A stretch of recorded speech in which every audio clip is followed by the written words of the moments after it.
Assalamu alaikum. I am Adnan Shoaib, faculty member at ComSat Institute of Information Technology, and today's our lecture number 23 regarding the course Issues in Accounting Practices. And today's topic of lecture is the accounting for pension post-retirement benefits. Now today we are talking about the pensions and post-retirement benefits. In the previous lecture we have studied about the income taxes, के किस तरह income taxes calculate होते हैं, what are the reasons behind it, और किस तरह हम tax asset और डेफर्ड टैक्स लायबिलिटीज को एडजस्ट करते हैं और उनमें क्या डिफरेंस होता है और किस तरह उसकी अकाउंटिंग की जाती है. Today we are studying accounting for the pensions and post retirement benefits. इसको हम लोगों ने स्टडी करना है कि ये क्या है और इसी के हिसाब से हमने आइडेंटिफाई करना है कि that these what how we manage the pensions and post retirement benefits, जिसमें ग्रेजुइटीज आ जाती हैं, जिसके अंदर हेल्थ केयर फंड्स आ जाते हैं, जिसके अंदर पेंशन आ जाती हैं. वो चीजें सारी हमने आज इसमें डिस्कस करनी है. So starting with the topic, that is our whole learning objective that we are going to cover today. Distinguish between accounting for employer's pension plan and accounting for pension fund. Employer का pension plan कैसे बनता है और pension fund को किस तरह manage किया जाता है. Identify the type of plans, pension plans and their characteristics. Different types के pension plans होते हैं, उनकी characteristics क्या हैं. Explain alternative measures for valuing pension obligation, यानी pension की obligations कैसे differ कर सकती हैं. List of components of pension expense, कि pension expense की में कौन कौन से different components होते हैं. Use worksheet for employees pension plan. Pension plan की याद रखिए एक वर्कशीट डेवलप होती है जिसके अंदर सारा पेंशन प्लान नोटेड होता है. Describe the amortisation prior to service cost, की अमोर्टाइजेशन कैसे की जाती हैं. Explain the accounting procedure for unexpected gain और losses, that is also there. Explain the corridor approach to amortising gain and losses. Describe the requirements for reporting pension plans in financial statement. So these are the learning objectives that we are going to cover today. Accounting for pensions and post retirement benefit. सबसे पहले देखेंगे nature of pension plan क्या है, accounting for pensions क्या है, using pension worksheet कैसे use करनी है, and reporting pension plan in financial statement. के pension plan in financial statement हमने कैसे यूज करना है. Nature of pension plan, an arrangement whereby employers provide benefit to employee after they retire for the service they provided while they are working. यानी arrangement where employer provides benefit, यानी क्या करना है, हमने बेनिफिट प्रोवाइड करना है after services, जो services हैं आफ्टर दे रिटायर, जब वो रिटायर हो जाएंगे, and after they providing the services, यानी रिटायर होने के बाद जो उन्हें बेनिफिट दिया जाता है उसे कहते हैं हम पेंशन प्लान्स. पेंशन प्लान्स कैसे होता है, एम्प्लॉइज का है, पेंशन प्लान एडमिनिस्ट्रेटर बैंक है. एम्प्लॉयज क्या हो गए, यहाँ से एम्प्लॉयर कंट्रीब्यूशन भेजेगा. जब यहाँ से वो एम्प्लॉय कंट्रीब्यूशन भेजेगा तो वहां से वो बेनिफिट करेंगे पेमेंट्स की, और यहाँ पे वो किसको बेनिफिट देगा, रिटायर्ड एम्प्लॉय को. यही होता है कि एम्प्लॉय बैंक को देता है, बैंक उसके अगेंस्ट बेनिफिट देता है, और जो बेनिफिट जाके अल्टीमेटली डायरेक्टली रिटायर्ड एम्प्लॉयज को मिल रहा होता है. That is the whole thing और whole process behind the pension plans. की पेंशन प्लान्स हमेशा इसी तरह ही मैनेज होते हैं. Nature of pension plan. Pension plan can be contributory. Employees voluntarily make payments to increase their benefit.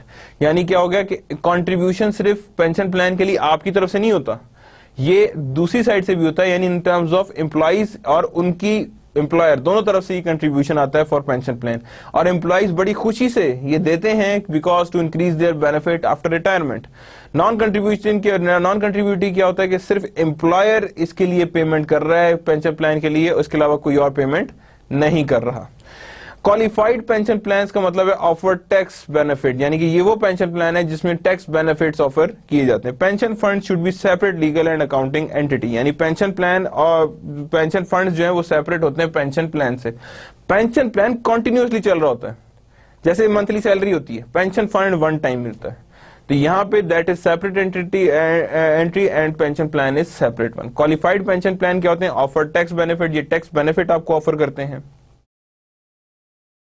Now nature of pension plan, एक होता है defined contribution plan, एक होता है defined benefit plan. Defined contribution क्या होता है, employer contribution determined by the plan, यानी एम्प्लॉयर की कंट्रीब्यूशन प्लान डिटरमिन कर होता है, ये हमेशा फिक्स्ड होती है. रिस्क बॉर्न बाय एम्प्लॉइज, कितना रिस्क है, वो भी रिस्क जितना भी होगा that is also being born by the employees, कि जितना भी रिस्क है वो एम्प्लॉय ही बॉर्न करता है. Benefit based on plan value, यानी बेनिफिट किस पे डिपेंड कर होता है, प्लान वैल्यू की. और डिफाइंड बेनिफिट प्लान क्या होता है, benefit determined by the plan, यानी बेनिफिट जो भी डिटरमिन कर रहा है प्लान वही होगा. And employer contribution varies determine by the actuaries and risk borne by the employer. याद देखें, डिफाइंड कंट्रीब्यूशन प्लान जो होगा that is risk borne by employees, यहाँ पे रिस्क बॉर्न बाय एम्प्लॉयर, और वहां पे एम्प्लॉयर कंट्रीब्यूशन जो था वो फिक्स था, यानी एम्प्लॉयर का कंट्रीब्यूशन फिक्स था, यहाँ पे एम्प्लॉयर का कंट्रीब्यूशन वेरी कर रहा है, and that is the difference that exist between them, यानी benefit determined by plan and benefit based on plan value, यानी बेनिफिट यहाँ पे क्या किस पे डिपेंड कर रहा है, प्लान वैल्यू पे, और बेनिफिट वहां पे डिटरमिन्ड बाय प्लान हो रहा है. Actually estimates the employer contribution by considering mortality rate, employee turnover, interest and earning rate, early retirement frequency and future salary extra. यानी याद रखें एक्चुअलीज का मतलब ये होता है कि ये इन चीजों का क्या फैक्टर है कि मोर्टेलिटी रेट कितना चल रहा है, एम्प्लॉय टर्नओवर कितना आ रहा है, इंटरेस्ट क्या आ रहा है, यानी ये सब चीजें उसे डिसाइड करने को देंगे कि हम कितना कंट्रीब्यूशन करें. देखें अगर कोई एम्प्लॉय आता है और जल्दी छोड़ के चला जाता है, आप उसे कंट्रीब्यूशन देते हैं तो आपको एक तरह से नुकसान हुआ, तो आप क्या करेंगे, उसका वेरी करेंगे कि अगर यार ऑन एवरेज एम्प्लॉय इतनी जल्दी चला जाता है तो इसका मतलब मेरा कंट्रीब्यूशन इतना होना चाहिए, इससे ज्यादा नहीं होना चाहिए. Accounting for pension, 2 questions normally उसमें पूछे जाते हैं. That is what is the pension obligation that company should report in financial statement. Pension obligation financial reporting में कैसे शो की जाए, that is the biggest question that is being asked for accounting for pensions. What is the pension expense for the period, यानी एक period का pension expense मैं कैसे निकालूं, ये तो पेंशन हमें रिटायरमेंट के बाद शुरू होगी ना, तो एक पीरियड का पेंशन एक्सपेंस हम लोग कैसे रिकॉर्ड कीजिए. These questions are always be in mind of every accountant के इन दोनों काम से क्या करें कि पेंशन ऑब्लिगेशन को कैसे रिपोर्ट किया जाए फाइनेंशियल स्टेटमेंट में और पेंशन एक्सपेंस को कैसे रिकॉर्ड किया जाए. अकाउंटिंग फॉर पेंशन कुछ चीजें हैं जिसे हम कहते हैं अल्टरनेटिव मेजर्स ऑफ लायबिलिटी. कुछ यानी मींस करते कि क्या हम लोग लायबिलिटी किस किस मेथड से मेजर कर सकते हैं. Employers pension obligation is the deferred compensation obligation, यानी जो एम्प्लॉय ने पेंशन ऑब्लिगेशन की है वो डेफर्ड कंपनसेशन ऑब्लिगेशन है. It has to its employees for their service, यानी कि इट हैज टू एम्प्लॉय यानी obligation it has to its employees for their service under the terms of pension plan, यानी उसके लिए डेफर्ड कंपनसेशन ऑब्लिगेशन होता है. यानी उसके लिए क्या है, ये लायबिलिटी है जो एम्प्लॉइज को इसने पे करनी है आफ्टर देयर रिटायरमेंट, यानी जो उसकी सर्विस की वजह से दे रहा है और वो उसे पे करनी है after their retirement. That is why वो यही कह रहा है कि it's a compensation obligation, it has to pay its employees for their service under the terms of pension plan. तो ये उसका एक्चुअली एम्प्लॉय पेंशन ऑब्लिगेशंस का मीनिंग बनता है. First of all starting with the, गौर से देखिएगा इसे, कोई कोने से स्टार्ट करते हैं. Benefit for vested employees only at current salary, यानी कि बेनिफिट किस पे वेस्टेड होता है, from the current salary. Present value of expected cash flows computed by actuaries. Benefit for non-vested employees at current salary, vested benefit obligation, then benefit for the vested and non-vested employees at future salaries, accumulated benefit obligations that is also there, and projected benefit obligation. अब यहाँ देखें, गौर से देखें तो एक चीज हर चीज को ऐड कर रही है. पहले क्या है, present value of expected cash flow, फिर उसके बाद है benefit from non vested employees at current salary, यानी जो नॉन वेस्टेड एम्प्लॉइज हैं उनको कैसे सैलरी मिल रही, तो ये that is vested benefit obligation. Then benefit for vested and non vested employees at actuaries, and then projected benefit obligation. यानी ये देखें, ये चीजें जो हैं हर दफा एड अप होके इंक्रीज होती जा रही हैं. Now that is the pension expense, how it is going to be managed. First of all, amortization of prior services generally increase pension expense, यानी अमोर्टाइज किया जाएगा जो भी सर्विसेज प्रोवाइड की गई है, सर्विस कॉस्ट प्रोवाइड की गई है, उसकी अमोर्टाइजेशन पेंशन एक्सपेंस को रिड्यूस कर देती है. Service cost of the increase of the year वो इंक्रीज कर देती है पेंशन एक्सपेंस को. Interest on liability increases pension expense. Actual return on plan asset generally decreases the pension expense, and gain on loss decreases or increases pension expense. यानी these all things have a pension expense liability. Increases pension expense. अब देखो और देखें, interest on liability जब भी होगी, जो liability हमने रखी है उस पर जो भी इंटरेस्ट आएगा वो आपकी पेंशन एक्सपेंस को इंक्रीज कर देगा. Service cost of the year increases also pension of the pension expense. ठीक है. amortization of prior service cost generally increases pension expense, यानी amortization of prior service जितनी भी दी हुई है वो अगर amortize करेंगे तो वो क्या कर देंगे, pension expense increase करेंगे. and gain on loss increases or decreases pension expense, and actual return on plan asset that generally decreases your pension expense. So that is the whole system of a pension expense. Components of pension expense किसने, first one is the service cost, actual present value of new benefit earned by employee during the period. क्या मतलब हुआ इसका कि actual present value of new benefit earn by employees during the period, कि जो भी उसने न्यू बेनिफिट अवेल किया है, जो भी उसने न्यू बेनिफिट अवेल किया है over the earn by the employees during the period, चाहे वो benefit in the form of increment हो या इन द फॉर्म ऑफ कोई और पर्क्स हो, तो वो क्या करेगा, सर्विस कॉस्ट को जो है वो इंक्रीज कर देगी, किसको, एक्सपेंस को, वो भी पेंशन एक्सपेंस को। मींस अगर आपकी तनख्वाह बढ़ रही है तो जाहिर बात है पेंशन एक्सपेंस भी उस हिसाब से बढ़ता जाएगा, क्योंकि pension is directly related to your overall salary at that time, और उसी के हिसाब से पेंशन भी इंक्रीज कर जाती हैं। स्टेप 2 के दूसरा कंपोनेंट क्या आता है, that is of interest on liability. क्या होता है ये interest on liability? Interest for the period on the projected benefit obligation outstanding during the period, जो भी इंटरेस्ट उस पर पे किया जा रहा है वो हम लोग कहते हैं projected benefit obligations.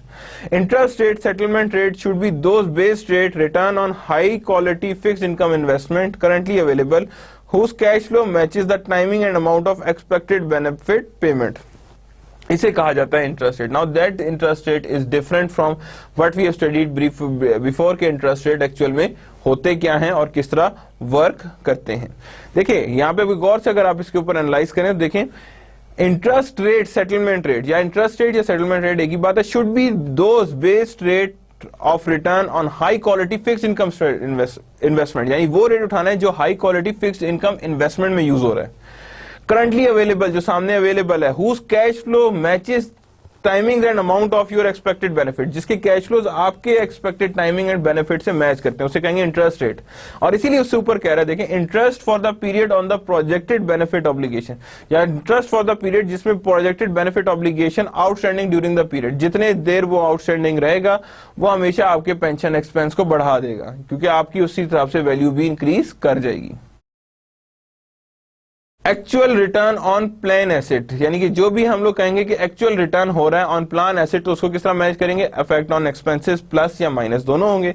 Actual return on plan asset is the increase in pension fund from interest dividend realised on unrealised changes in fair market value of plan asset, यानी actual return on plan asset क्या increase कर देगा pension fund from interest dividend realised and unrealised changes, तो हर जगह से increase कर जाएगा changes in fair market value of a plan asset, यानी जितनी भी फेयर वैल्यू आएगी उसको उसी हिसाब से एडजस्ट कर देगा।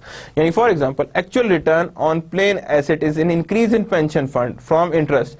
देखिए अब पेंशन फंड है, आपने उसे क्या कर दिया, उसे इन्वेस्ट कर दिया। रिटर्न ऑन प्लान एसेट आप इन्वेस्ट करेंगे, उसे इंटरेस्ट मिल रहा है, डिविडेंड मिल रहा है, realised unrealised changes in fair market value, ये सारी चीजें क्या कर देगी, आपकी ओवरऑल प्लान एसेट की मार्केट वैल्यू को चेंज कर देगी, यानी unrealised changes the fair market value. कैसे? एक्चुअल रिटर्न देखें, plan asset ending value minus plan asset beginning value is minus contribution minus benefit paid, जितना कंट्रीब्यूशन है और उस पर जितना भी बेनिफिट पे किया है वो आ जाएगा, तो इसे हम कहेंगे that is known as actual return. That mean it is dependent on the increase in plan asset value minus contribution and benefit paid, जो हमारे पास एडिशनल कंट्रीब्यूशन हमने किया हुआ, तो that means that is what we known as actual return. तो जो भी हमारे पास कंट्रीब्यूशन या बेनिफिट्स आए हैं उसको हमने क्या कर दिया है, एडजस्ट कर दिया है। अब यहाँ कंट्रीब्यूशंस क्या हैं जो आप कंट्रीब्यूट करें, बेनिफिट्स क्या हैं जो हम डिविडेंड्स, रियलाइज या अनरियलाइज चेंजेस हम इसमें देख रहे हैं। Amortisation of prior service cost, ये क्या होता है, ये हमेशा expenses of pension expense increase करता है।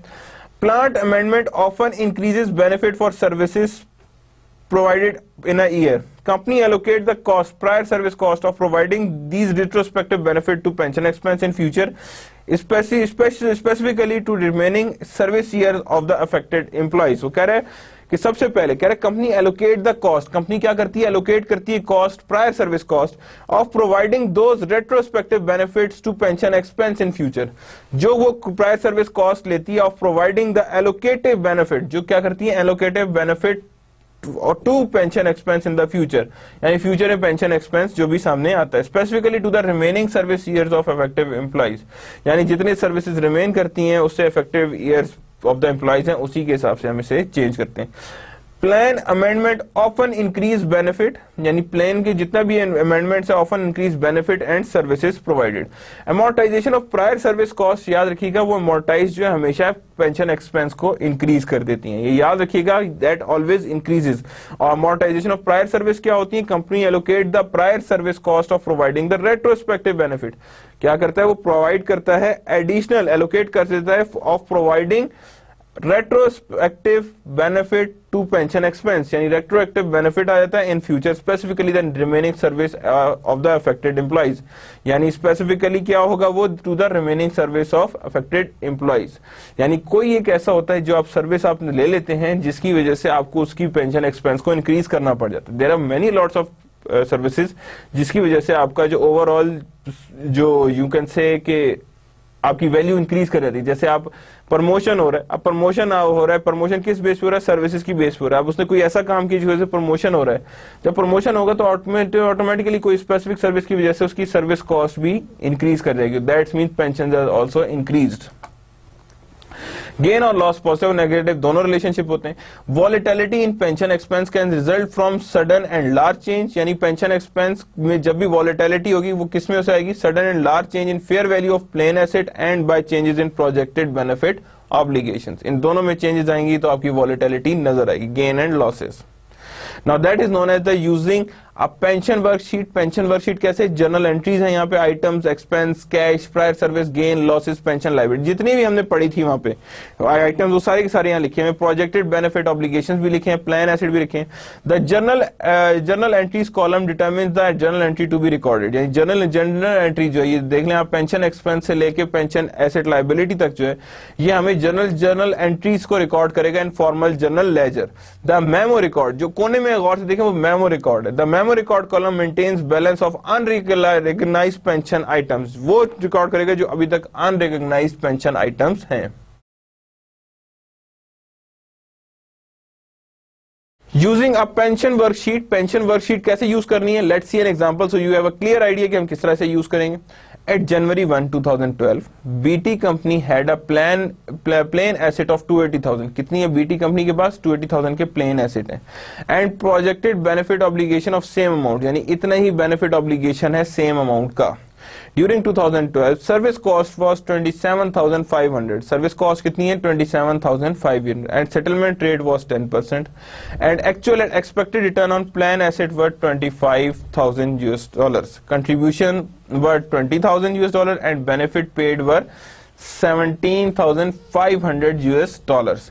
Prepare a pension worksheet। अब यहाँ पे गौर से देखें तो plain asset भी आ गया आपके पास, जितने भी प्लान एसेट यानी जितने हमारे पास हैं जिसको हमने उसके पीछे रिकॉर्ड किया हुआ है, यानी कि हमारे पास 280,000 का ओवरऑल प्लान एसेट है जिसको वो कौन का फाइनेंस कर रहा है, आपका एम्प्लॉय। देखें आप हर दफा अगर सपोज आपकी सैलरी 10,000 रुपए, आप कहते हैं जी 2,500 जो हर दफा रख लेते हैं, वो कहते हैं जी ये पेंशन के लिए रखें, वो 2,500 क्या है, कम्युलेट होते होते कितने बन जाएंगे, प्लान एसेट ऑफ $80,000 to 80,000। और अगर प्रोजेक्टेड बेनिफिट ऑब्लिगेशन, यानी प्रोजेक्टेड बेनिफिट ऑब्लिगेशन भी सेम अमाउंट का, यानी इतने ही अमाउंट का उसके ऊपर ऑब्लिगेशंस भी लाए करते हैं, तो कहता है कि वर्कशीट बनाएं। तो फर्स्ट ऑफ ऑल गौर से देखिएगा, सर्विस कॉस्ट लिख दी, इंटरेस्ट रेवेन्यू लिख दिया, किस रहा है 280,000 इंटू 10%, एक्चुअल रिटर्न्स कितने 225,000।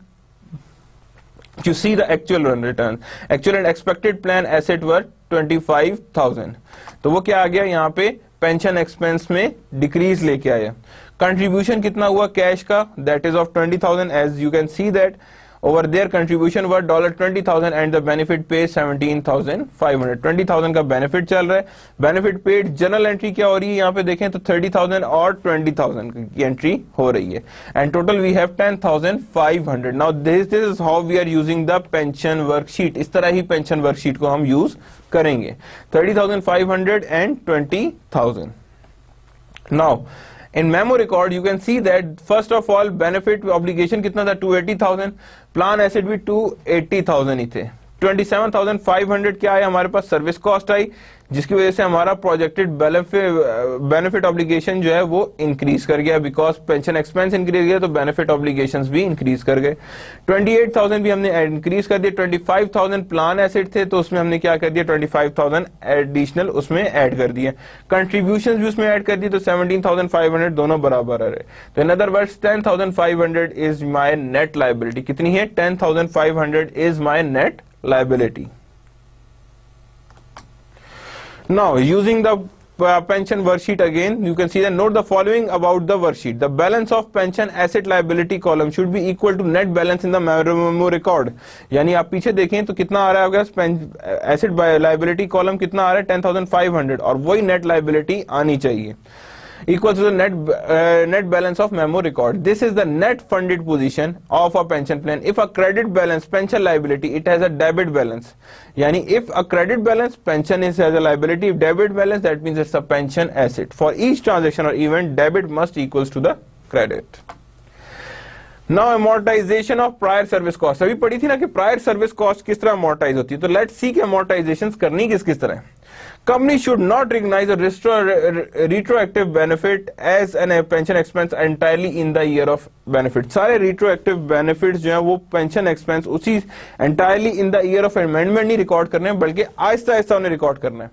Employer should recognize the pension expense. Employer को क्या करना चाहिए? Recognize करे pension expense over the remaining life में of the employee which who are expected to benefit from change in plan. जो भी हमारे पास change plan आएगा उससे उसकी remaining life है, यानी prior service cost उसी वजह से change आएगा जब plan में change आएगा, और जब भी plan में change आएगा तो इसका मतलब है कि remaining life पे वो apply होगा, उससे पिछली life पे वो apply नहीं होगा. जैसे गवर्नमेंट अनाउंस करती है कि 10% आपकी पेंशन इंक्रीज कर गई, that means it's a prior service cost में change आया.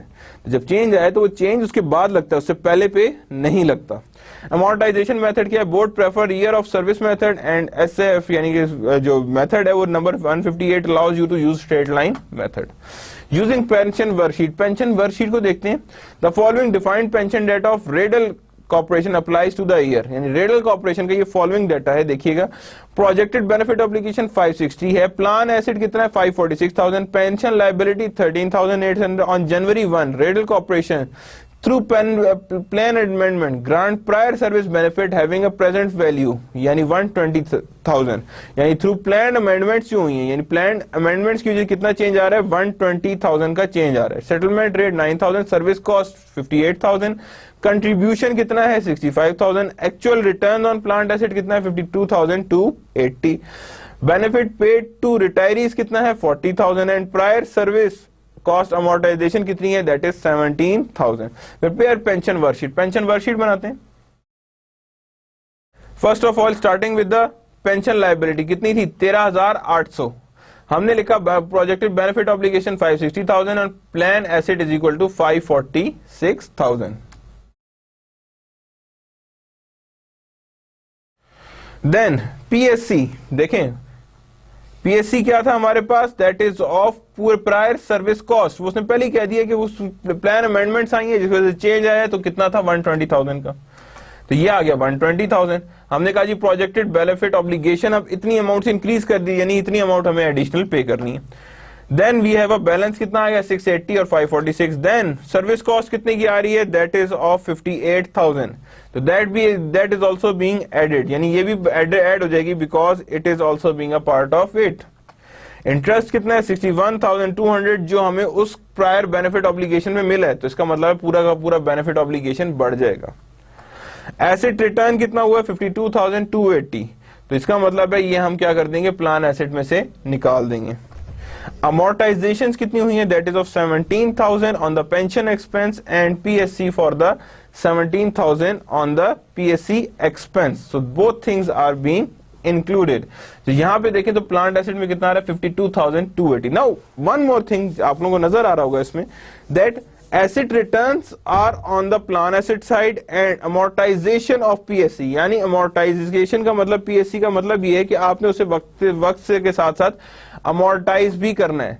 तो जब उसे amortize कर रहे हैं तो that means we have to amortize with the passage of time.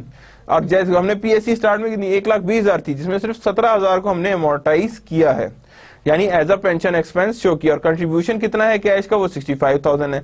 तो प्लान एसेट्स बढ़ रहे हैं और बेनिफिट ऑब्लिगेशंस भी बढ़ रही हैं, तो दोनों का हम अगर एडजस्ट करेंगे तो कितना आ रहा है? दैट इज 40,000 उधर आ रहा है और 40,000 इधर आ रहा है बेनिफिट पेड में. क्या आ रहा है? 40,000 बेनिफिट पेड और 40,000 यानी 40,000 हमें ऑलरेडी उससे पे कर चुके हैं, तो इसका मतलब है ऑब्लिगेशंस जो है उससे कम हो चुकी हैं और प्लान एसेट इतने अमाउंट से कम हो चुके हैं.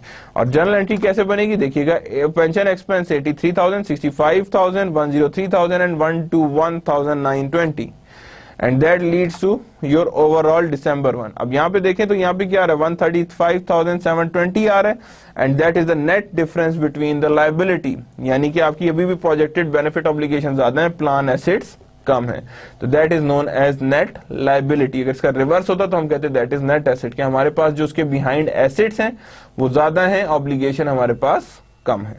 तो that is how we are going to see के लायबिलिटी कैसे बनी। देखिए सिंपल से स्टेप है, don't get in very details. पहले में क्या है, दिसंबर में आपने देखा जी इतना बैलेंस है उसका, उसके बाद जनवरी पीएससी में आए, पीएससी में that is equal to the 120,000, then we have a service cost of 58,000, then we have a interest cost of 61,200। Asset return का मतलब है कि जो एसेट वापस कर दिए गए जो हमारे नहीं है, एसेट जो हमने पहले रखे हुए थे प्लान एसेट, वो अब उसे वापस दे दिए गए, तो that means plan asset would be increased by 52,280, यानी इतनी अमाउंट के एसेट्स जो हैं वो हमने एसेट रिटर्न दे दी। देखें जो एसेट हमने दिए में उन पे अगर हमें पैसे मिल रहे हैं तो वो क्या होगा, एसेट का पार्ट होगा ना। जब वो एसेट का पार्ट है तो that means that would be added, that is 52,280। Then we have a contributions. Contributions क्या मतलब है, जो कंट्रीब्यूशन आपने किया that is 65,000, that is also being added. Asset पे जो कमाया गया वो एसेट में ही ऐड होगा, तो वो एसेट में ही ऐड हो रहा है। सर्विस कॉस्ट की वजह से कोई एडिशन मिल रहा है तो प्रोजेक्टेड बेनिफिट इंक्रीज कर गया है। उसी तरह हमारे पास इंटरेस्ट कॉस्ट बढ़ गई है, तो इसीलिए हमारा ओवरऑल इंटरेस्ट कॉस्ट ने भी प्रोजेक्टेड बेनिफिट को इंक्रीज कर दिया। लेकिन एसेट जो हमने खरीदा था उस पर रिटर्न कितना बढ़ गया, 52,280, और कंट्रीब्यूशन कितना गया, वो हो गया 65,000। और इसी तरह बेनिफिट पे कितना कर चुके हैं, वो आप दे चुके हैं 40,000, और 40,000 वो प्लान एसेट से भी रिड्यूस कर देंगे, तो that we have a total liability of 135,720। हाँ जी, नाउ अब हम इसकी एंट्रीज करेंगे। सारा प्लान तो देख लिया किस तरह बन रहा है, अब हमने इसकी क्या करनी है, एंट्रीज करनी है। पेंशन एक्सपेंस 83,920 कहां से पिक किया, ये देखें 83,920 वहां से पिक किया पेंशन एक्सपेंस, और यहां पे किधर पे एंड होगा वो देखिएगा, that is other comprehensive income 103। दूसरी चीज आ रही है कॉम्प्रिहेंसिव इनकम, यानी 103 को भी ले आए हम, ठीक है। ये दोनों चीजें डेबिट और अलग कर ली। क्रेडिट में क्या आ गया, 121,920, ये हमारे पास आया, प्लस कैश 65,000, दोनों चीजें थी। यानी पेंशन एक्सपेंस हमने इस तरह एडजस्ट कर लिया on December 31st, this expense will be recorded. Gain और लॉसेस की तरफ आएगा। या देखिए एक चीज और पिछली स्लाइड पे देखिएगा, हमने वो जितना पेंशन एक्सपेंस था, जितना पीएससी था, वो हमने सारा का सारा इसमें एडजस्ट कर लिया। एंड पेंशन एक्सपेंस जो बने थे दैट इज 121,920 एसेट लायबिलिटी बन रही थी, और कैश हमने उसमें एडजस्ट कर लिया था। दाओ देखें हर चीज, देखें जो चीज आपके प्लान एसेट को ऐड करेगी वो उसमें जाएगी। एक्चुअल रिटर्न्स किस में से होते हैं, प्लान एसेट में होते हैं, तो उसमें जाएंगे। इंटरेस्ट कॉस्ट बढ़ेगी तो किस में होगा, बेनिफिट ऑब्लिगेशन में जाएगा। तो हर चीज को हमने क्या किया, इसमें एडजस्ट अब करते गए। Now gain and losses. Gain and losses, unexpected swings in pension expense. किसमें swings आ रहे हैं, pension expense में can result from sudden and large change in fair value of plan asset. यानी large change आ जाए किसमें, प्लान एसेट में। जो plan asset किए में उसकी वैल्यू में बहुत ज्यादा चेंज आ जाए तो पेंशन एक्सपेंस भी चेंज हो जाएगा। Changes in actual assumption that affects the amount of projected obligations. अब अगर आपको पता लगे कि मेरे पास एम्प्लॉय रिटेन हो रहे हैं तो आप क्या करेंगे, उन्हें मोटिवेट करने के लिए अपना पेंशन का प्लान रिवाइज करेंगे, और उससे क्या करेंगे, प्रोजेक्टेड बेनिफिट ऑब्लिगेशंस भी चेंज हो जाएंगे। Question: What is the potential negative impact on net income of these unexpected swings? जो भी unexpected swings आ रहे हैं, क्या swings आ रहे हैं वो, like the fair value of plan asset change हो जाएगी, तो उससे क्या effect आना है on net income? तो volatility, the profession decide to reduce the volatility with smoothing techniques. यहाँ क्या use करेंगे हम, smoothing technique use करेंगे for relying on the liabilities, यानी it's decided to reduce the volatility को reduce करेंगे using smoothing technique. Now, what happens to the difference between expected return and actual return? Expected return और actual return में अगर difference आए तो उसको हमने कैसे deal करना है। Record in net gain और loss account, किस तरह रिकॉर्ड करें उसे, net gain and loss account, amortize amount in excess of corridor to pension expense, amortize ज्यादा करें किससे, जितना pension expense में जा रहा है, over the average remaining service period of active employ, यानी over the average period of active employees expected to receive benefit under the plan, यानी जितने ऐसे उसने उसका बेनिफिट रिसीव करना है। देखिए जब रिकॉर्ड इन नेट गेन और लॉस आ गया, उसके बाद कह रहे हैं अमोर्टाइज करें एक्सेस में जितना भी कॉरिडोर पेंशन एक्सपेंस है, उस सारे को क्या करेंगे हम, एडिशनल पेंशन एक्सपेंस रखेंगे over the average remaining life, यानी कितनी लाइफ पे उसे करेंगे, जितना भी डिफरेंस आ रहा है उसको हमने अमोर्टाइज करना है over the remaining life of a expected employee, यानी एक्टिव एम्प्लॉय की कितनी लाइफ है। Expected to receive benefit under the plan, यानी वो एक्सपेक्ट कर रहा है कि वो रिसीव करेगा बेनिफिट अंडर द प्लान, जितना ही प्लान है उसके हिसाब से वो रिसीव करेगा। तो याद रखिएगा अमोर्टाइज अमाउंट, जो भी अमाउंट का डिफरेंस आ रहा है उसको क्या करेंगे हम, in excess of corridor pension expense over the average remaining life, उसे डिवाइड कर देंगे एवरेज रिमेनिंग लाइफ से और उसे फिर अमोर्टाइज कर देंगे over the active employees life.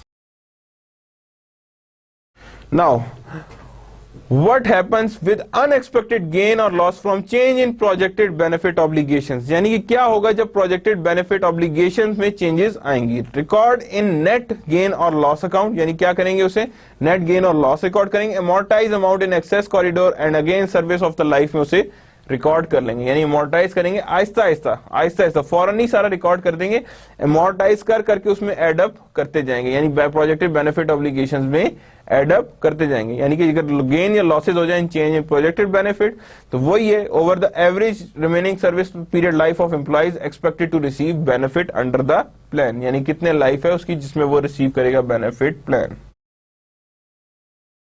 Now, what is the corridor amortization? That is something new. FASB invented a corridor approach for amortizing accumulated net gain or loss balance when it get too large. यानी उसके ने एक नया technique लगाई है जिसमें use होगा accumulated net gain और loss balance, जहां भी लार्ज हो जाएगा तो वहां पे अप्रोच से amortize होगा। कौन सी अप्रोच से? कॉरिडोर अप्रोच से। How large is too large, मतलब how large is too large यानी कितना large, 10% of larger of beginning balance of the projected benefit obligation or market related value which may equal fair value of the plan asset. Now let's see what it is. 10% of larger of the beginning balance, यानी कि beginning balance से 10% larger of the projected benefit obligation, यानी projected benefit obligation के beginning balance से अगर 10% larger हो और market related value which may equal fair value of the plan asset, यानी वो कहता है कि कॉरिडोर अप्रोच अप्लाई की थी कि जितना भी प्रोजेक्टेड अमोर्टाइज करेंगे accumulated net gain or loss when it get too large, यानी कि तब अमोर्टाइज करना है जब वो बहुत ज्यादा बड़ा हो जाए। कितना बड़ा हो जाए? जब वो 10% of projected benefit obligation beginning balance से ज्यादा हो जाए, यानी कि 10% ऑफ द लार्जर, यानी 10% से भी वो ऊपर निकल जाए, यानी उससे 10% ज्यादा बड़ा हो जाए, 10% of the larger of beginning balance. And accumulated net gain और loss balance above the 10% must be amortised, यानी अगर 10% ऑफ प्रोजेक्टेड बेनिफिट ऑब्लिगेशन से ज्यादा हो गया वो, तो उसे हमने क्या करना है? अमोर्टाइज करना है, या उसकी प्रोजेक्टेड बेनिफिट ऑब्लिगेशन के बिगिनिंग बैलेंस को हमने साथ देखना है। 10% या 10% ज्यादा, 10% of what? Projected benefit obligations, उसकी बेस पे ही ये होना है। Now let's see an example so you have much clear idea regarding gain and losses. Shin Corporation had a projected benefit obligation of 3.1 million. कितना है उसे projected benefit obligation? 3.1 million. And plan asset of 3.3 million at January 1, 2011. Now अब देखें projected benefit obligation जो employee को उसने actually देना है और उसके अगेंस्ट जो plan asset है वो कितने ज्यादा है? 3.3 million. Shin also had net pension actual loss of 460,000. कितना लॉस हो रहा है? नेट एक्चुअल लॉस उसे 465,000 in accumulated OCI on January 1, 2012. The average remaining service period of Shin employee is 7.5 year. कितना उसका लाइफ है? 7.5 year. Compute the Shin minimum amortization of actuarial loss.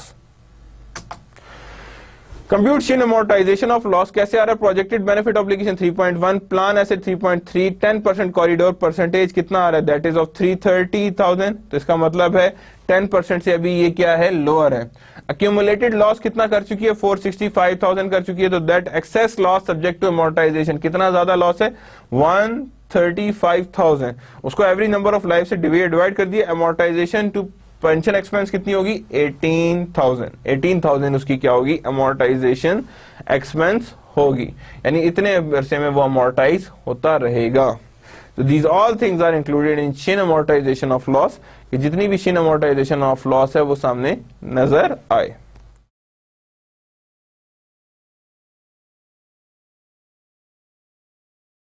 Now, using a pension worksheet, Jackson Company adopts acceptable. Now, that is another example, so you have much clear idea regarding your pension worksheets.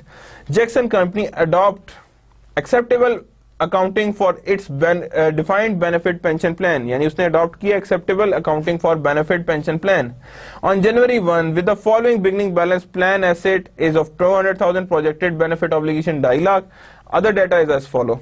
2011 का भी दिया हुआ, 12 का भी दिया, 13 का भी दिया हुआ। Annual service cost 16, 19, 26,000। Settlement rate and expected rate of return कितना है, that is 10%, 10% and 10%। Actual return on plant asset क्या है, दैट इज प्लांट एसेट को इंक्रीज करेगी 18,000, 22,000 and 24,000।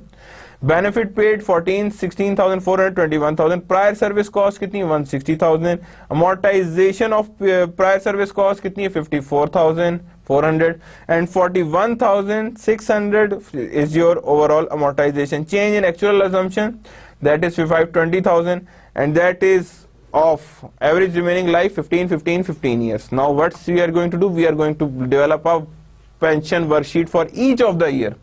First of all, balance 50,000 का था, ऑब्लिगेशन इतने के थे, देन सर्विस कॉस्ट आ गई 16,000। अब सर्विस कॉस्ट किसको इंक्रीज करेगी, प्रोजेक्टेड बेनिफिट ऑब्लिगेशन, क्योंकि बिकॉज ये आपको मिलेंगे आपकी सर्विस की वजह से।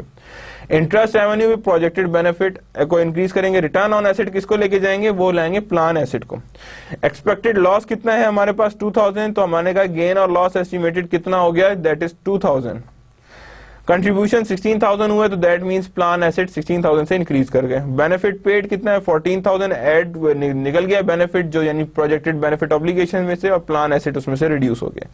तो जनरल एटी वाज 21,000, 16,000, गेन और loss 7,000 and plan asset liability is 7,000 and that is our whole overall. You can see that gain losses भी दिए हुए हैं, पेंशन बेनिफिट लायबिलिटी भी दी हुई है, और दोनों में डिफरेंस कितना आ रहा है, 57,000 आ रहा है। कितना आ रहा है यहाँ पे बेनिफिट, 57,000 आ रहा है। तो that is how we have calculated the pension worksheet.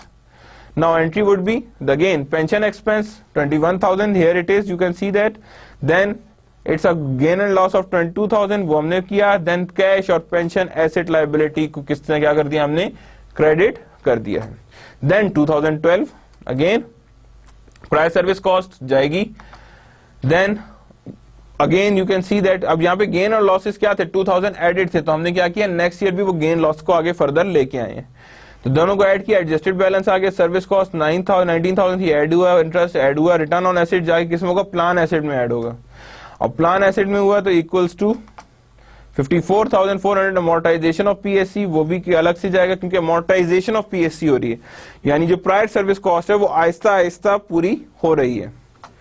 That means contribution 40,000 था, तो दोनों जगह ऐड, एक जगह ऐड हुआ प्लान एसेट में, because that's a for cash. And benefit paid कितना हुआ है, that is 16,400, 16,400। And then journal entry would be like this, and here you can see that it's a total of 217,700. यहाँ क्या हुआ, projected balance कितना आ रहा है, 483,500 एंड देन 265। तो जो डिफरेंस है उसे कहेंगे that is known as liability. क्या कहेंगे उसे हम, that is known as liability. Journal entry कैसे करें, then pension expense, other comprehensive incomes, पीएससीज and asset liability 160,700 and then 40,000। Now pension worksheet for 2013, जब 2013 की वर्कशीट बना लें, जनरल लेजर एंट्रीज हैं एंड देन मेमो रिकॉर्ड्स हैं, तो you can see that is service cost 26,000, वो देयर आ रहा है, प्रोजेक्टेड बेनिफिट ऑब्लिगेशंस आ रहे हैं, ठीक है, वही बैलेंसेस उठाए हैं जो लास्ट टाइम थे। पीएससी था 1,05,600, gain losses 2,000, pension asset liability 2,17,700, projected benefit obligation 483,300 and plan asset 265,600, yani that is our overall balance as per December 31st. If you are going to see that, and we are going to previous slide, so you can see that these are the balances on that. PSC का balance था 2,000, किसका balance था, that is of gain and losses का था, और जब ये gain और लॉसेस का बैलेंस था तो दैट मींस आपके पास टोटल हर चीज का बैलेंस आ रहा था, तो we put the same balance on this side. ये हमारे पास बैलेंसेस आ रहे थे 2013 के। सर्विस कॉस्ट 26,000 की आ गई, इंटरेस्ट आ गया, रिटर्न ऑन एसेट आ गया, अनएक्सपेक्टेड लॉस आ गया, ये किस में आएगा, गेन्स में आएगा। अमोर्टाइजेशन हुई थी 41,600 की, that is there. Then we have contribution, then benefit paid 21,000 दे दिया गया था, एंड लाइबिलिटी गेन कितना हुआ है 16,630। एंट्री क्या हो रही है वो देखें, वहां से पेंशन एक्सपेंस एडेड है 488, ये इक्वल हो गया, that is also being equal, that is means two things are being down. यहाँ पे कितना आ रहा है 41,000, AOCI कितनी आ रही है 105,600, then 2,000 is your overall thing, and the total balance is of 64,000 is your total balance, and 12,070 is there, and 203,400 is there. Projected benefit obligations कितने हैं 520, और plant asset कितने हैं 316, तो net asset liability कितनी है 203,400 is your net liability। ये क्या है हमारे net liability। और ये यहाँ पे देखने जो पॉइंट बना हुआ है या जो आपको नजर आ रहा हो पॉइंट, आप गौर से देखें तो that is actually a plug amount. ये क्या हमारी है प्लग अमाउंट है। जनरल एंट्री क्या होगी, pension expense 1430, other comprehensive income GL 14,070 and 41,600, and then cash, that is the entry you pass for the using of pension worksheet. Reporting pension plan in financial statement. Now अब important चीज क्या है कि आपने pension plan in financial worksheet कैसे put करना है। With in financial statement pension expense होता है, पेंशन एसेट एंड लायबिलिटी होती है, and components of accumulated other comprehensive income. With in financial statement आपने इन तीनों चारों अकाउंट में हर चीज को एडजस्ट करना है, ठीक है। Now you can see that within the notes of financial statement तब आपने क्या करना है, major component of pension expense यानी फाइनेंशियल स्टेटमेंट्स के मेजर कंपोनेंट जो पेंशन एक्सपेंस वो कहां शो होगा, नोट्स ऑफ अकाउंट्स में। Reconciliation showing how the project benefit obligation and their fair value of plan assets change. Reconcile करेंगे showing how the project benefit obligations, यानी किस तरह projected benefit obligations and fair value of plan asset change, किस किस तरह से। अब देखिए हम लोग पूरी शीट्स बना रहे हैं ना, these sheets should be shown, that is known age pension plan sheets, यानी क्या कहते हैं हम पेंशन प्लान शीट्स, इन्हें हमने हर सूरत शो करना है। A disclosure of rates used in measuring the benefit amount, disclosure of rate करना है जो मेजर करें बेनिफिट अमाउंट को। Discount rate and expected return on plant asset and rate of compensation, जो भी ये रेट है, यानी देखें डिस्काउंट रेट करता है expected return on plant asset या रेट ऑफ कंपनसेशन, ये सारी चीजें किसको करता है, बेनिफिट ऑप्शंस को चेंज करता है। तो हमने हर एक को सामने रख के देखना है कि डिस्काउंट रेट किसकी वजह से एक्सपेक्टेड ज्यादा रिटर्न है on plant asset and rate of compensation, इनकी वजह से जो जो चीजें चेंज हो रही हैं उसको हमने सामने रखना है, यानी these are the things that affects your benefit amount. Within the notes to financial statement, कि फाइनेंशियल स्टेटमेंट्स के विद इन नोट्स है उसमें क्या क्या और देखना है। A table indicating the allocation of pension asset by category, जैसे अभी हम लोग कर रहे थे कि यानी जो भी allocation of pension plan assets, जितने भी प्लान एसेट्स हैं वो कितने कहां एलोकेटेड हैं, इक्विटी सिक्योरिटीज में कितने डाले हुए हैं, डेट सिक्योरिटीज में कितने डाले हुए हैं, रियल एस्टेट में कितने डाले हुए हैं, अदर एसेट्स में कितने डाले हुए हैं। यानी देखें अभी तक जितना भी हम लोग कॉलम देख रहे थे प्लांट एसेट के, वो एक्चुअली था क्या, वो एक्चुअली था कि आपने जो पैसा लिया हुआ है बेनिफिट ऑब्लिगेशन, उसका एसेट कितने परचेज किए हुए और उन एसेट से रिटर्न कितना आ रहा है। देखें जो आप सपोज मैंने भी पहले भी एग्जांपल दी कि 10,000 में से अगर 2,500 जो है आप उठाते हैं और कहते हैं ये मेरा पेंशन प्लान का हिस्सा है, तो वो 2,500 फर्म के पास एक साथ कलेक्ट हो रहा है ना, उसका फर्म क्या करेगी, अपने पास तो नहीं रखेगी, उसे इन्वेस्ट करना चाहिए, उसके एसेट्स परचेज कर लेगी, कुछ स्टॉक्स खरीद लेगी, कुछ यहाँ पे क्या नाम है डेट सिक्योरिटीज खरीद लेगी, कुछ रियल एस्टेट परचेज कर लेगी, कुछ अदर एसेट परचेज कर लेगी, जिनमें से रिटर्न आएगा जो उसी में ऐड होगा। Plus with the passage of time employer भी उसमें ऐड कर रहा होगा, क्या कर रहा होगा, एम्प्लॉय भी उसमें कुछ ना कुछ कंट्रीब्यूट कर रहा होगा, तो ये सारी चीजें मिलाएंगे तो प्लांट एसेट बनते हैं। हाँ, इसके इनवर्स क्या होगा, प्रोजेक्टेड बेनिफिट ऑब्लिगेशन। अब एम्प्लॉय से लिया है तो उसके लिए बेनिफिट भी चाहिए उसको, उसकी सर्विस की वजह से कोई इंक्रीज आया है तो वो भी इंक्लूड होगा, कोई अमेंडमेंट की वजह से चेंज आया, कोई आपकी पूरी पॉलिसी में चेंज आया, जैसे 10% पेंशन बेनिफिट इंक्रीज किए तो वो भी उसमें ऐड होगा। यानी प्रोजेक्टेड बेनिफिट ऑब्लिगेशंस अलग कर रहे हैं और हमारे पास जो प्लान एसेट उनके अगेंस्ट हैं उनको हम सेपरेट कर रहे हैं।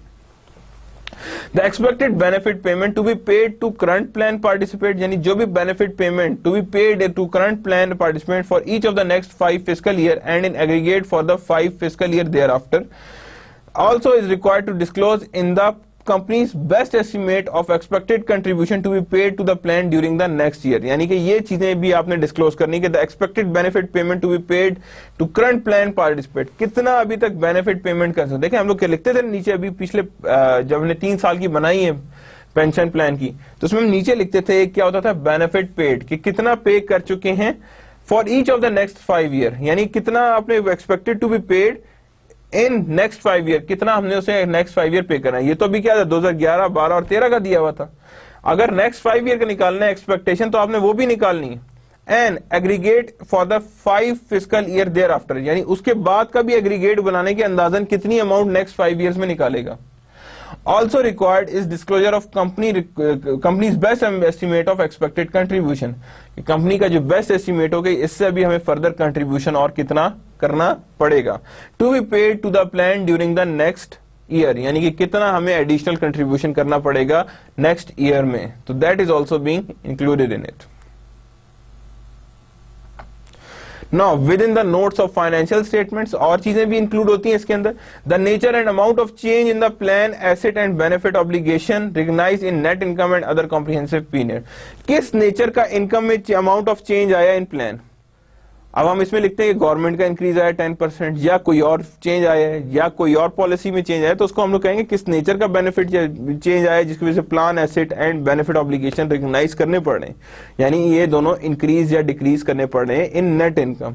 देखिए, जब अगर पेंशन एक्सपेंस इंक्रीज करेगा तो हम नेट इनकम में ही बढ़ाएंगे ना। पेंशन इंक्रीज एक्सपेंस कब इंक्रीज होगा, जब गवर्नमेंट कहती है मैंने 10% पेंशन बढ़ा दी है इस बजट में, तो क्या चीज इंक्रीज कर जाएगी, आपकी इनकम इंक्रीज कर जाएगी, और इनकम इंक्रीज कर जाएगी उसी तरह आपकी अदर कॉम्प्रिहेंसिव इनकम पे भी इफेक्ट पड़ेगा। The accumulated amount of change in plan asset and benefit obligation that have been recognized in other comprehensive income and that will be recycled into net income in future year. ये भी show करना है कि कितनी accumulated amount of change जो है plant और asset में आप कॉम्प्रिहेंसिव इनकम में रिकॉग्नाइज कर चुके हैं, जिसने एट द एंड किस में रिसाइकल होकर आ जाना है, नेट इनकम में आ जाना है रिसाइकल होकर। Means it becomes a part of net income, यानी कब ये बन जाएगा, it becomes a part of your overall net income. The amount of estimated net actual gain and loss and prior service cost and credit that will be amortized from accumulated and other comprehensive income into net income over the next 5 year. ये भी बताना है कि हमारे पास जो amount estimated actual gain से आ रही है, प्रायर सर्विस कॉस्ट से आ रही है, क्रेडिट से, दैट विल बी अमोर्टाइज, जो अमोर्टाइज होगी from accumulated other comprehensive income into net income over the next 5 year, यानी accumulated other comprehensive income into net income over the next fiscal year, यानी ये चीजें किधर रिकॉर्ड होंगी, other comprehensive में, और नेक्स्ट ईयर की नेट इनकम में रिकॉर्ड होंगी। Now there are certain special issues regarding financial pension plans in financial statements. दो इश्यूज इसमें एग्जिस्ट करते हैं। एक होता है पेंशन रिफॉर्म एक्ट ऑफ 1974। ये पेंशन प्लान एक्ट जो ये यूएस का है। In Pakistan there is no pension plan act, but they normally follows this US plan. इस प्लान के अंदर क्या है, इसमें हर चीज के ऊपर बड़ी सेग्रीगेशन की है कि अगर आप 10 साल बाद सर्विस छोड़ते हैं तब पेंशन प्लान क्या होगा, 20 साल बाद छोड़ते हैं तब क्या होगा, 25 के बाद छोड़ते हैं तब क्या होगा, 30 के बाद छोड़ते हैं तब क्या होगा, 35 के बाद छोड़ते हैं तब क्या होगा, 40, 45, 50 पे छोड़ते हैं तो तब क्या होगा, 60 पे छोड़ते हैं तो तब क्या होगा। इसमें हर एक चीज की सेग्रीगेशंस दी हुई है। बट जो पेंशन का जो रेट है that is defined by not by age, it is defined by your rank. किससे डिफाइंड है ये, कि आपका रैंक क्या है, आपका रैंक इसे क्या कहता है, किस बेस पे वो रैंक लेके आता है आपको, तो ये उस पर डिसाइडेड है कि आप what your rank says about this thing, कि आपका रैंक इसके बारे में क्या कहता है। यानी आप उस टाइम टॉप लेवल पे थे, मिडल पे थे, फर्स्ट लाइन पे थे, या वर्कर पे थे, यूडीसी पे थे, या एलडीसी पे थे। It defines your overall pension, not your age. So most of the time the debates are also being there कि ये से भी एज के हिसाब से होना चाहिए, but no, the capabilities are there for recording of your pension. Sometimes pension termination के ऊपर बड़ा एक you can say that there's a difference of opinion कि जब अगर किसी भी चीज की पेंशन हमने जो है वो हमने टर्मिनेट कर रही है, चाहे बंदा मर गया है या कोई और देयर सम अदर रीजन कि उसे कोई और जॉब मिल गई है या उसने कोई और जॉब स्टार्ट कर दी है, तो उसकी पेंशन टर्मिनेशन भी हो सकती है। अब पेंशन जब टर्मिनेशन होती है तो देयर आर सर्टेन इश्यूज कि हम उसकी पेंशन को कैसे टर्मिनेट करेंगे, बिकॉज आपने उसके लिए ऑब्लिगेशंस भी रख दी हैं, प्लस आपने उसके साथ ही क्या कर दिया, उसका प्लान एसेट्स भी रखे हुए कि उस प्लान के एसेट्स क्या क्या हैं, यानी उस पेंशन प्लान के क्या एसेट्स हैं। आपको हर चीज को टर्मिनेट करने के लिए एंट्रीज को रिवर्स भी करना पड़ेगा, प्लस अपने प्लान एसेट्स को भी खत्म करना पड़ेगा। सो that is being required for the case of pension terminations. Now there is some illustrative, so you have a clear idea कि illustrations क्या हैं. Accounting for post retirement benefit, post retirement benefits की accounting कैसे होती है, ये comprehensive example है. So you got a clear idea कि इन्हें किस तरह हमने पूरा करना है, किस तरह हमने इसे बनाना है. देखिए इलस्ट्रेटिव एंट्रीज करते हैं. The use of worksheet in accounting for post retirement benefit plan. Assume that on January 1, 2012 quest company adopt a health care benefit plan. कौन सा अडॉप्ट कर रही है वो? Health care benefit plan. The following fact applies to post retirement benefit plan for this year. Plan asset at fair value is are 0 January 1, 2012 में. Actual and expected return on plant asset are 0. Accumulated post retirement benefit obligation is 0. Service cost 54,000. No prior service cost exists. Interest cost on accumulated post retirement benefit obligation is 0. Funding contribution during the year is 38,000 and benefit payment to employees from plan are 28,000. So these are the information given. देखें आप गौर से देखें तो इसमें mostly चीजें क्या हुई हैं? जीरो हुई हैं. क्या हुई है? It is equals to 0. But funding contribution भी है, बेनिफिट पेमेंट्स भी हैं, इंटरेस्ट कॉस्ट भी 0 है और सर्विस कॉस्ट कितनी है? 54,000. Now here you can see that it's a complete memo, or you can say a plan sheet, pension plan sheet. Service cost कितनी? 54,000. किसको इंक्रीज करता है ये? आपके overall APBO accumulated pension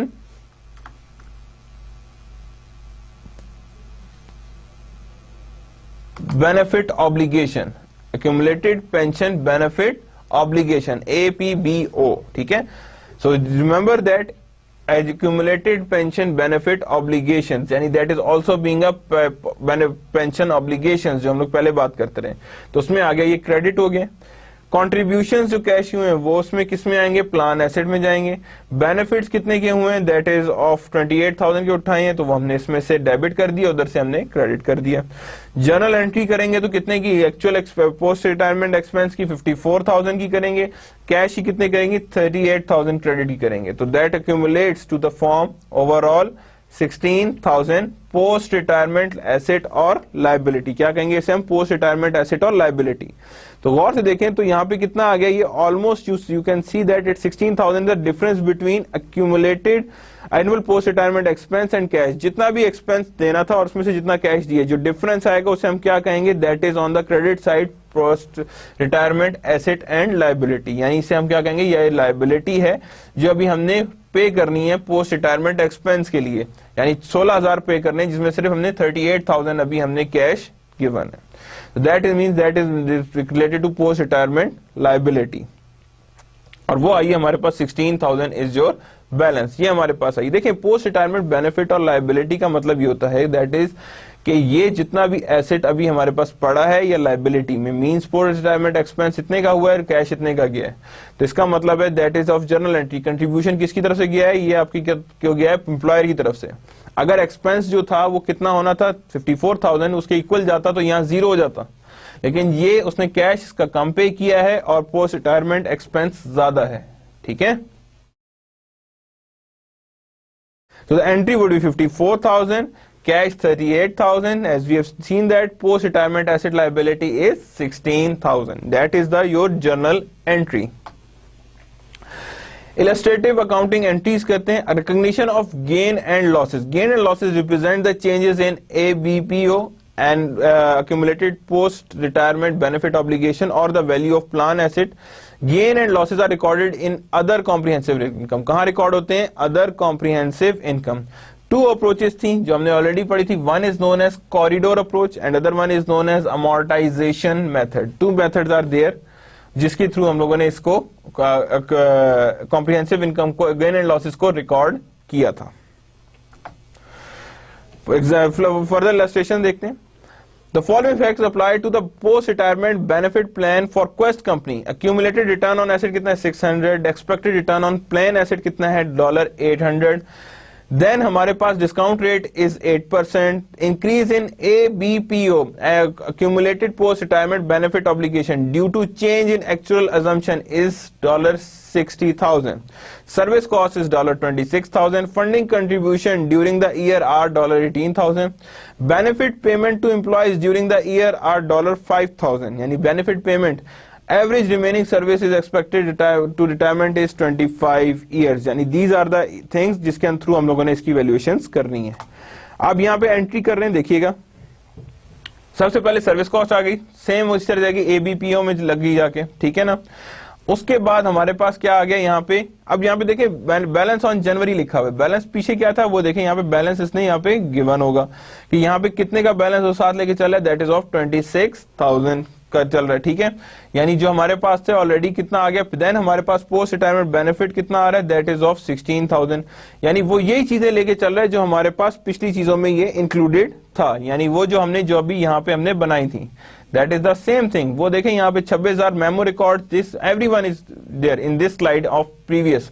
now going to our back to the slide in which we are there. So 16,000, 26,000, 10,000 उसी में चला. Service cost add हुआ, इंटरेस्ट कॉस्ट उसमें ऐड हुआ ABPO में. एक्चुअल रिटर्न किस में गया, प्लान एसेट में गया. एक्सपेक्टेड लॉस किस में गया, that is only for the unexpected other comprehensive income. And contribution 18,000 था, ये भी प्लान एसेट्स में गया. बेनिफिट कितने का था, पेड कितना हुआ, 5,000 का दे दिया गया था. इंक्रीज इन ABPO लॉस कितना हुआ है, 60,000 का हुआ है. तो दैट मींस कि यहाँ पे increase in ABPO loss that is 16,000 वहां पे डेबिट हो गया है. That is your ABPA loss. General entry करेंगे तो 27,200 is the annual post retirement expense, cash is there. Other comprehensive income 60,200 है. देन पोस्ट रिटायरमेंट लायबिलिटीज कितनी हमारे पास आ रही, that is 69,480 credit. That is the whole thing that we are going to see कि इतनी अमाउंट से हमारे पास आ रही है. इन अदर वर्ड्स हम लोगों ने क्या किया, other comprehensive income add 27,820 debit minus cash that is of 18,000 credit. तो ये हमारे पास वैल्यू आई है 69,480. अब हमने इसको जब एडअप किया तो हमारे पास क्या आ रहा है, other comprehensive income 60,200 and post retirement asset liability कितनी आ रही है, 85,480. ये हमारे पास आ रही है बैलेंस ऑन दिसंबर. देखिए यहाँ पे हम कैश को नहीं लेते बिकॉज कैश आगे फर्दर हमारे पास एडजस्ट हो गया किसमें आ गया, पोस्ट रिटायरमेंट एसेट लायबिलिटी में. Same is the case with overall you can say annual post retirement benefit expense. तो यहाँ पे हम इन चीजों को सेपरेट रखते हैं, सिर्फ और सिर्फ अदर कॉम्प्रिहेंसिव इनकम में जो चीजें जा रही हैं वो रखेंगे and post retirement asset and liability. And the entry would be like this. Post retirement expense कितना आ रहा है, that is of 27,280. Then we have other comprehensive income that is like this. देखिए हम लोग जो कैरी फॉरवर्ड करते हैं बैलेंस वो किस किस का कर रहे हैं, other comprehensive income, post retirement asset and liability and further one memo records. ये क्यों नहीं कर रहे, annual post retirement expense and cash क्यों नहीं कर रहे, बिकॉज ये दोनों चीजें गौर से देखें तो एडजस्ट हो गई हैं किसके अंदर, ये एडजस्ट हो गई हैं अदर कॉम्प्रिहेंसिव इनकम में. यानी ऑटोमेटिकली ऐड होकर ये उसमें पहुंच गई हैं, that is post retirement asset and liability and other comprehensive income में. That means it is being added. तो यानी 27,000, 18,000 ये दोनों एडजस्ट की गई 69,000 के साथ. तो हमारे पास क्या आ गया, यहाँ पे कॉम्प्रिहेंसिव इनकम हमारे पास सामने नजर आ गई. और एंट्री क्या हुई, post retirement expense 27,280, other comprehensive income 60,200, cash 18,000 and post retirement asset liability कितनी आ रही है, 69,480. That we are going to see. Now illustrative देखते हैं. कॉरिडोर टेस्ट हमने यहाँ पे इंट्रोड्यूस किया कि ये कॉरिडोर टेस्ट कैसे बताता है. Accumulated OCI at beginning of year कितनी थी, 60,200. कैसे थी, या पीछे से देखें तो कितना आ रहा है, 60,200. Other comprehensive income, OECI stands for other comprehensive income, so that is 60,200. 10% of greater ABPO और मार्केट रिलेटेड. 10% ग्रेटर है तो हम लोग क्या करेंगे, ABPO 109,080 कितना था, यहाँ पे गौर से देखें 109,080. 10% लिए कितना आ रहा है, 10,980. अमोर्टाइजेशन अमाउंट कितनी बन रही है, 49,292. तो क्या करेगा, एवरेज रिमेनिंग सर्विस लाइफ कितनी है, that is of 49,292 divide by 25 years. तो आंसर क्या आ रहा है, 1972. यानी इतनी आपने अमोर्टाइजेशन ऑफ लॉस करनी है, यानी इतनी लॉस अमोर्टाइजेशन अमाउंट आपने रखनी है for other comprehensive income. So there are certain relevant facts as we are going to study in each lecture the relevant facts regarding the topic, because that is, I have already told you, we have taken from the book of Intermediate Accounting by Kaisio, in which 14th edition is used for this course, and in which the relevant facts are very unique, and I obviously put them because that have the whole conditions and whole values regarding your overall systems के कितनी हमारे पास relevant facts include करते हैं. IFRS and GAAP separate pension plan into defined contribution plan and defined benefit plan. The accounting for defined contribution plan is similar. याद रखें इन दोनों के अंदर दो चीजें, defined contribution plan and defined benefit plan. Benefit plan का पता नहीं, लेकिन डिस्ट्रीब्यूशन प्लान दोनों के सेपरेट, दोनों के सेम है, यानी कंट्रीब्यूशन प्लान दोनों के सेम आ रहे हैं, बेनिफिट प्लान दोनों के डिफरेंट आ रहे हैं कि बेनिफिट किस तरह देना है वो डिफरेंट है, कंट्रीब्यूशंस हाँ जी इसी तरह ही दोनों कैलकुलेट हो रहे हैं. Both IFRS and gap compute unrecognised past service cost, यानी क्या हो जाएगा, both compute unrecognised past service cost, यानी जो भी कॉस्ट अभी पास्ट सर्विस की हुई है वो दोनों रिकग्नाइज करते हैं. Refer to prior service cost, जिसे हम क्या कहते हैं, prior service cost in gap. In the same manner, यानी दोनों उसकी ट्रीटमेंट सेम करते हैं, IFRS भी और गैप भी दोनों क्या करते हैं, उसकी ट्रीटमेंट एग्जैक्टली सेम करते हैं. However, IFRS recognize any vested amount immediately and spread unvested amount over the average remaining period to vesting. यानी वो क्या कहता है कि IFRS फॉरन वेस्टेड अमाउंट, जितनी भी अमाउंट की आई है प्राइस सर्विस कॉस्ट, उसको फॉरन इमीडिएटली क्या करता है, स्प्रेड अनवेस्टेड अमाउंट, यानी जितनी भी vested amount and recognise any vested amount and immediately and spread unvested amount over the average remaining period of vesting. यानी जो वेस्टेड अमाउंट है, जो ऑलरेडी रिकॉग्नाइज्ड अमाउंट है, उसको फॉरन रिकॉर्ड करेगा, जो रिकॉर्ड नहीं, जो भी अनवेस्टेड है यानी अनरिकॉग्नाइजेबल अमाउंट है, उसको रिमेनिंग अमाउंट आहिस्ता आहिस्ता उसकी पीरियड ऑफ वेस्टिंग पे रखता है. गैप अमोर्टाइजेस PSC, यानी गैप क्या करता है, PSC को अमोर्टाइज करता है over remaining service life of employees, जो हमने मेथड पढ़ा था जिसे कहते थे हम कॉरिडोर मेथड या अमोर्टाइजेशन मेथड.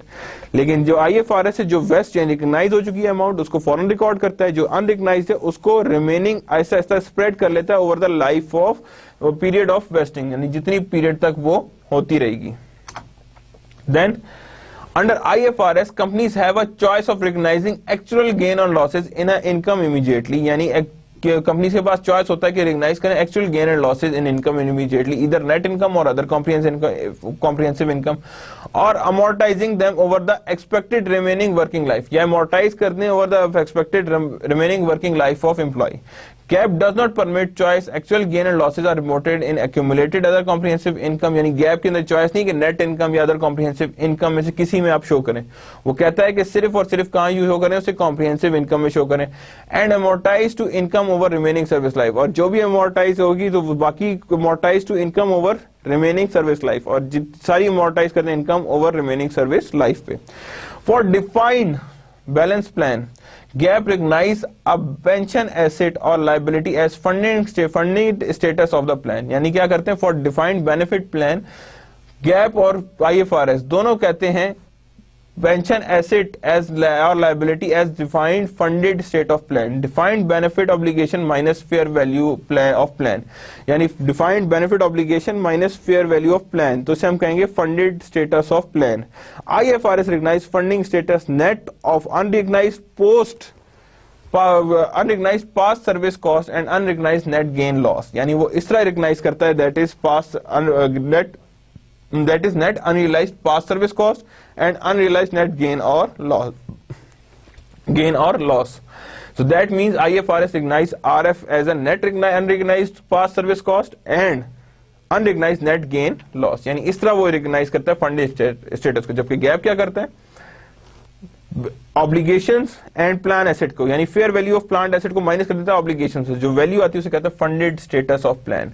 जबकि IFRS से क्या करता है, that is net of unrecognised past service, जो रिकॉग्नाइज नहीं हुई past service cost, and unrecognised net gain और लॉस, इन दोनों को क्या करता है, वो ऐड करता है, तो कहता है that is funded status of the your overall plan, यानी ये फंडेड स्टेट. देखें हम अभी तक कह रहे हैं recognized services, past services, prior services, यानी कि देखें जब भी हम बात करें सर्विसेज के, देखें अभी जो उसे प्लान दिया गया वो प्लान क्या होगा, अभी वर्क करेगा, अभी आपका कुछ सर्विस लाइफ रहती है, जब उसकी कुछ सर्विस लाइफ रहती है तो हम कहते हैं प्रायर सर्विस कॉस्ट आती है. जो सर्विस कॉस्ट है, जैसे सर्विस प्रोवाइड करता जाएगा उसका पेंशन एक्सपेंस बढ़ता जाएगा, पेंशन बढ़ती जाएगी बिकॉज उसने सर्विस प्रोवाइड कर दी है। तो यहाँ पे जो बात कर रहे हैं अनरिकग्नाइज्ड पास्ट सर्विसेज को भी वो कहता है रिकग्नाइज करता है, net of unrecognised and unrecognised net gain और लॉस, ये दोनों चीजों को एडजस्ट करता है। तो याद रखिएगा जब भी हम बात करते हैं प्रायर सर्विस की तो इसका मतलब ये होता है कि जो सर्विसेज हमने नहीं गई हैं उस सर्विसेज को हमने पहले ही रिकॉर्ड कर लिया, जो सर्विस कॉस्ट हमें पड़ेगी, जिसकी वजह से हमारा पेंशन एक्सपेंस डिफरेंट आएगा। So that's the end of our today's lecture. Today's lecture is regarding benefits of pension and post-retirement benefit plans कि किस तरह बनाते हैं, जिसके अंदर हमने क्या किया है, पेंशन शीट बनाई है।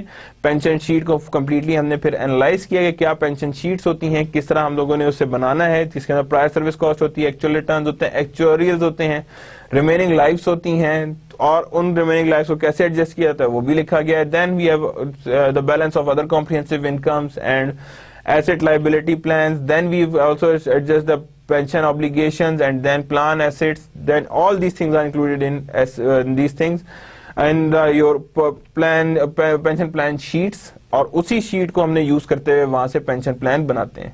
कुछ इश्यूज देखे थे, स्पेशल इश्यूज, उसके साथ साथ हमने देखा कि पेंशन प्लान के अंदर क्या होते हैं, दो मेथड्स होते थे इसके अंदर, जो for measuring your overall amortization, that is corridor and amortization method on which we have used the remaining useful life of the year. So all these things are being included as a part of your overall pension plan, your benefit of pension plan. These all things are included in it.